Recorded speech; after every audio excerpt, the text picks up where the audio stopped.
showing up kind of on purpose, with a purpose every day, coming back. So looking forward to seeing how he looks. He's looked really good through the running and things we've done this summer, but this will be his first time with practice. The other guy I want to mention, get the other question, K1 Powell is another young man that we were really excited with the things we saw to him maybe for the first 2 weeks of fall camp last year as a true freshman. And then he had the patella tendon rupture, and it's been a year-long process for him. But he's coming back, and we're going to be working him into practice slowly. We've got a really deep running back room that I'm excited about. That'll allow us to kind of be a little bit more patient with K1 early in fall camp before we put him out there in all the live drills. But he's another guy that's come back from his injury very well. Coach, everybody starts the season looking to go 12-0. What's a realistic goal here? Yeah, how do you want me to answer that, right? Here's what I would say. It's what I've told our players, right? We went through every game, and it's the only night that you do that, right? You go through every game and kind of look at it and map it all out. Number one, we got a very challenging schedule. I think we're maybe one of only 2 teams that play the 4 teams that are, moving on to the Big 12 next year. So with challenges come opportunities, and that's really, what our message is. These seniors, many of these seniors were recruited here coming off of a 10-win or 11-win season, right, back in 2017 and 18. And so one of the reasons they chose to come back is they didn't want to leave where the program was at the end of last season. So it's very important. And whatever our best looks like, we won't know. I think it's harder to predict. Coaches really don't get in the prediction game anyways, because we're kind of just locked in on what's coming tomorrow, what we're doing today, what's coming tomorrow. But I think with the influx of roster management just changing, you don't really know what anybody has until about week 3 or 4. The other teams, BYU brought a very talented transfer offensive tackle from Oregon. It's going to be a really good player. They brought in a great running back. So you really don't know what everybody else has. You really don't know what you have until you get out there. But I think for us, our message is, right, we want to do everything we can to play our best and have the very best season. And there's a lot of what does that look like, right? There's kind of some minimums, and then there's some high goals of what that looks like. And really that's going to be determined. But I showed them again last night. Baylor started off ranked 3rd from last in the conference last year and ended up 1st in the conference at the end of the year. So it's possible. Look at Michigan last year. 2 years ago, won 2 games. And then last year, they won the Big Ten. I'm not predicting that going out. I'm just saying that anything's possible in a new year.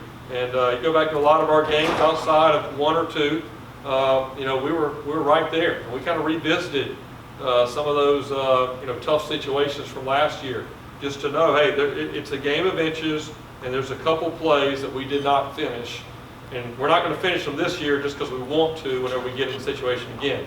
We're going to finish them by how we approach the next 30 days, and the mindset, the leadership, and all those things. But overall, I feel very confident in our coaching staff. Coach Shoup and Coach Trickett have been great additions. I think our players would tell you that. They've done an outstanding job with our guys. We've been able to do a little bit more with our guys in the summer than in the past because of some of the rule changes where we could go out in the field with the guys and balls, which was new. And then overall, we got a deeper room and deeper roster than we've had at any point since I've been here. And then also, you got those scars.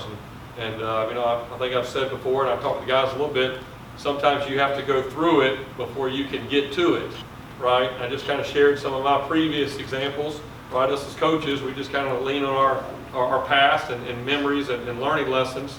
And, I can remember at Clemson, Coach Sweeney's first year as a head coach. 2009, we're playing in the ACC Championship right here in Tampa. First time Clemson's playing for an ACC Championship in about 20 years, right? And we lost to Georgia Tech. They had the ball last. Neither team punted in that game.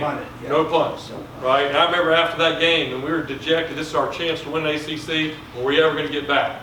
2 years later, we get back to the ACC Championship. Many of those same players that were on that team, and all of a sudden, we finished, right? We beat Virginia Tech, won the ACC for the first time in 20-something years, right? And then you go the next year to the Orange Bowl, 2012, all fired up. That was before the college football playoff.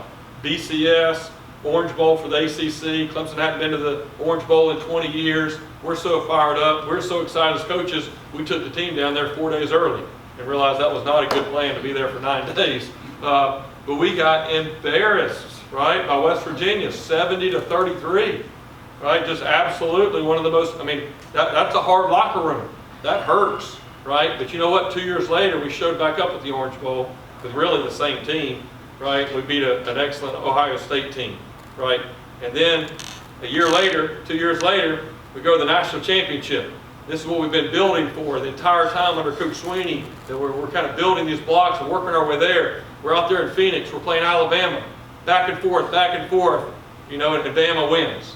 And there's that feeling after the game, is this going to be the last time we ever had a chance to win a national championship at Clemson, right? You go through that all season, right? It's a little bit more focus, a little bit more determination. The next year we get back, right here in Tampa, right? And what happens at the end of the game? Bama goes and scores just like they did the year before. And there's 2 minutes and 9 seconds on the clock, and it's like, oh no, here we go again, right?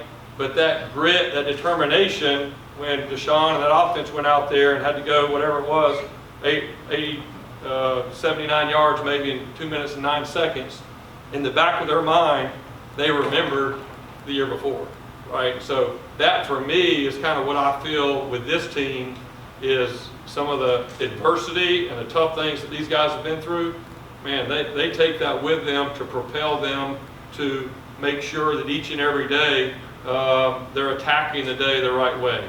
Because we're going to get back to those same situations, right? And now we've got to be able to finish them.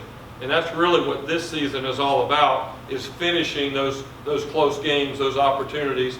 Because what I believe is, once you have that kind of breakthrough moment, and then all of a sudden the confidence, the energy, and everything, you know, take off. And when you have some difficult moments, man, it's hard. It kind of carries over.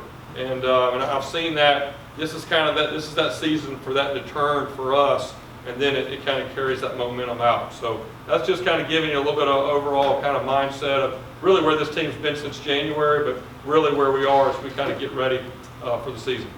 Jeff, your father's retired now, right? Yeah. Okay. Yeah. He was here by your side for Yeah. 2 seasons, Right.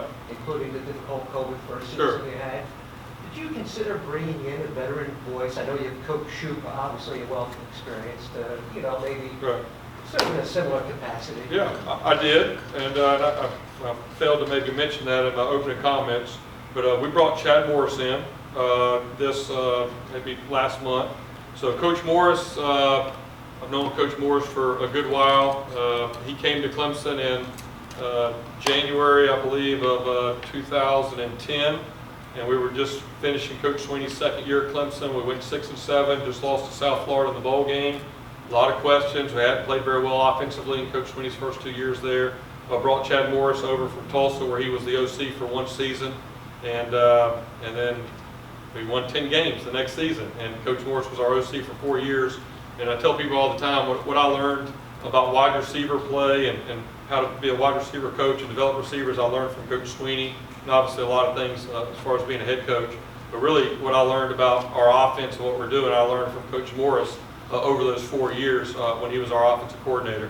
And then when he left in December of 14, I believe, to go to SMU to be the head coach, that's what gave Tony and I an opportunity to move up and run the offense for the next 5 years, the same offense that we had there with Coach Morris. And then during those years, I was talking to Coach Morris probably once a week whenever he was at SMU. Throughout that, you know, it's a very similar situation to kind of what I took over here, you know, 2.5 years ago.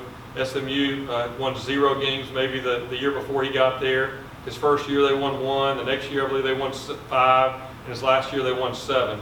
And so really, I think his experience, not only as being a head coach, you know, both SMU and then his experience there at Arkansas, but also in this league and, you know, how to kind of navigate through this league, what it looks like. And then, you know, take a guy like Travis Trickett, and Coach Trickett would tell you for many years, Coach Trickett was studying Coach Morris's offense. Whenever he was at Clemson, whenever he even started when he was at Tulsa, then when he was at Clemson, then when he was at SMU. And so now to have Coach Morris here is kind of an asset. It kind of is a dual purpose. It helps me kind of fill that role of chief of staff and someone for me to kind of bounce some ideas and thoughts on. He's already been great for me here in the 2 weeks that he's been here, but also being a resource for Coach Trick and the offensive staff on because it's really the same offense that Coach Morris has been running for many years. So he's kind of that person I can bounce things off of, and we're glad to have him here. I tried to get him really for about the last year and a half, and finally able to get it done this year. So we're excited to have him here, and I know he'll be an asset for us. You have 2 quick facilities things. Do you have a timeline on when you guys are going to be able to start using the IPF? Okay, sometime this fall is what I know. I think they're getting ready to start putting the turf in, and it's fluid, obviously, because a lot of it deals with supplies and things that are coming in. My guess is probably somewhere around the middle of the season. I'm hoping kind of by that open week in the middle of the season that we'll be able to get in there. But it looks nice. I walked in the other day. It's going to be incredible. Then my other question, have you looked at all at the proposals for the on-campus stadium, or is that way above your pay grade?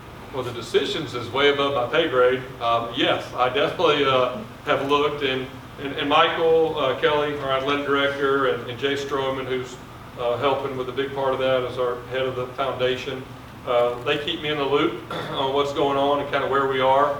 And obviously I got to be a little protected what I can say, just because there's steps that everybody has to follow, and when you're doing a project like that.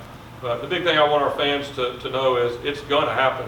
They're not trying to see if it can happen or if we can make it happen and how much money do we need to go run. It's going to happen. They've already got a plan for that, but there's a process in place. I think right now they're kind of going through the bidding process for who's the architect firm that's really going to do the detailed drawings and all that, and then it'll move down. But I'm expecting sometime by the end of this year, 1st of January, I imagine there'll be a lot more announcements on.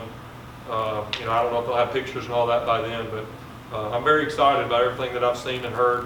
But the biggest thing is it's not whether it's going to happen or not. It's going to happen, and they're working extremely hard to see if we can be on a timeline to have it for fall of 26. So that's exciting. Thank you, Coach. All right, appreciate it.